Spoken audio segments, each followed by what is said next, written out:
കളിയാക്കലുകളാണ് main പ്രശ്നം. കാരണം എന്ന് വെച്ചാൽ ഇതുപോലെ തന്നെ ഞാനൊരു 13 വർഷമായിട്ട് ഞാൻ ഇതിനു വേണ്ടി വെയിറ്റ് ചെയ്തിരിക്കുന്ന ഒരാളായിരുന്നു.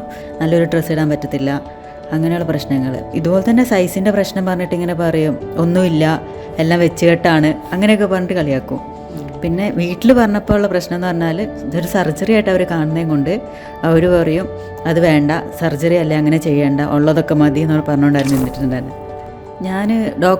ഞാൻ ഒരുപാട് ഹോസ്പിറ്റലുകൾ ഞാൻ വിളിച്ചിട്ടുണ്ട്. ഇതിന് മുന്നേ കുറേ പേരെ വിളിച്ച് ഞാൻ സംസാരിച്ചിട്ടുണ്ട് ഇതിനെപ്പറ്റി. അപ്പോൾ ഇങ്ങനെ വിളിച്ച് വന്നതാണ് ഡോക്ടറെ അടുത്ത് ഞാൻ. കുറച്ചുകൂടി ഒരു കംഫർട്ടബിളായിട്ട് തോന്നി എനിക്ക് ഇവിടെ വന്ന് സംസാരിച്ച് കഴിഞ്ഞപ്പോൾ. ഡോക്ടറെ അടുത്ത് വന്നപ്പോൾ തന്നെ എനിക്ക് ഇതിനെപ്പറ്റി എല്ലാ കാര്യങ്ങളും അറിയാമായിരുന്നു. ഞാൻ എല്ലാ കാര്യങ്ങളും സെർച്ച് ചെയ്ത് അതുകൊണ്ട് ഡോക്ടർക്ക് അധികം പറഞ്ഞു തരേണ്ടി വന്നിട്ടില്ല. ഇംപ്ലാന്റ് ചെയ്യുന്നതും ഫാറ്റ് രണ്ടിൻ്റെയും ഞാൻ നോക്കിയിട്ടുണ്ടായിരുന്നു. ബ്രസ്റ്റ് എൻലാർജ്മെൻറ്റ് സർജറി എന്ന് പറയുമ്പോൾ തന്നെ നമ്മൾ ആദ്യം എന്താ വയ്ക്കുക, വലിയ എന്തോ സർജറിയാണ്. കാരണം അനസ്തേഷ്യയാണ് അതിനകത്ത് മെയിൻ സംഭവം.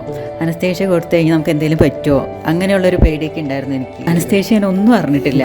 അതിനകത്ത് കയറിയത് മാത്രമേ എനിക്ക് ഓർമ്മയുള്ളൂ, പിന്നെ ഞാൻ ഒന്നും അറിഞ്ഞിട്ടില്ല. പെയിൻ എന്ന് പറഞ്ഞാൽ അങ്ങനെ വലിയൊരു പെയിൻ എന്ന് പറയാനില്ല, ചെറുതായിട്ട് നമുക്ക് സഹിക്കാൻ പറ്റുന്ന രീതിയിലുള്ളൊരു പെയിനേ ഉള്ളൂ. മാക്സിമം ഒരു 1 വീക്ക് ഇല്ല എനിക്ക്. 1 വീക്ക് എന്ന് പറഞ്ഞാലും ആദ്യത്തെ ഒരു 2 ദിവസം ഒരു അത്യാവശ്യം പെയിൻ ഉണ്ടായിരുന്നു. അത്യാവശ്യം പറഞ്ഞാൽ ഭയങ്കരമായിട്ടല്ല, ചെറിയ രീതിയിൽ. പിന്നീട് ഇപ്പോൾ മൊത്തത്തിൽ ഓക്കെയാണ്, കാരണം നല്ല സോഫ്റ്റാണ്. നോർമലി നമ്മുടെ എങ്ങനെയാണോ അതുപോലെ തന്നെ ആയിട്ടുണ്ട്. ഇപ്പോൾ ഹോസ്റ്റലിൽ നിൽക്കുവാണെങ്കിലും നമുക്കിപ്പോൾ കോളേജുകളിലോ ഒക്കെ വരുമ്പോൾ, ഫംഗ്ഷൻ വരുമ്പോഴൊക്കെ നോർമലി എല്ലാവരും ഇങ്ങനെ സാരിയൊക്കെ പറയും. ഞാൻ മാത്രം ഉടുക്കില്ല, കാരണം എനിക്ക് ഭയങ്കര ബുദ്ധിമുട്ടായിരുന്നത്. അത് കഴിഞ്ഞ് കഴിഞ്ഞാൽ എന്തായാലും കളിയാക്കൽ ഉറപ്പാണ്. ഇപ്പോൾ എല്ലാ ഡ്രസ്സും ഇടാറുണ്ട്. ഇല്ല, ഇപ്പോൾ ഒരു ബുദ്ധിമുട്ടും ഇല്ല. ഇപ്പം എല്ലാം കൊണ്ടും ഓക്കെ, ഭയങ്കര ഹാപ്പിയാണ്.